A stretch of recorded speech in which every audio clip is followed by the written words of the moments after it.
কক্সবাজারের রামুর পূর্ব রাজার কুলের রিমঝিম বড়ুয়ার বিয়ের দিন ছিল আগামী 6 জুলাই। বিয়ের আগেই যেন সব শেষ হয়ে গেল, নিভে গেল রিমঝিমের জীবন প্রদীপ। রামু থেকে সকালে উঠেছিলেন চট্টগ্রামগামী পুরো বিএসি বাসে, কিন্তু রামুর রশিদনগরে পৌঁছাতেই ঘটে গেল মর্মান্তিক এক দুর্ঘটনা। বাস ও কাভার ভ্যানের মুখোমুখি সংঘর্ষে এক ঝটকায় বাসটি গড়িয়ে পড়ে গভীর খাদে। এতে ঘটনাস্থলে প্রাণ হারান রিমঝিম বড়ুয়া সহ 3 জন। কয়েকদিন পরে সেজে গুজে বধূ সেজে ওঠার কথা ছিল বিয়ের মঞ্চে, সেই স্বপ্ন ম্লান হয়ে মিলিয়ে গেল সাদা কাফনের কাপড়ে মোড়ানো এক করুণ বিদায়ে।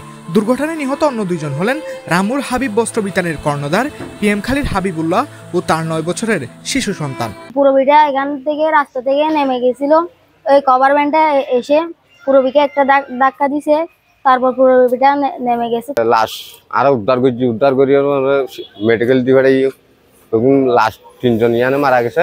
মারা 3 জনে সবাই 2 জন ফাতুলি, একজন রাজার কুলর।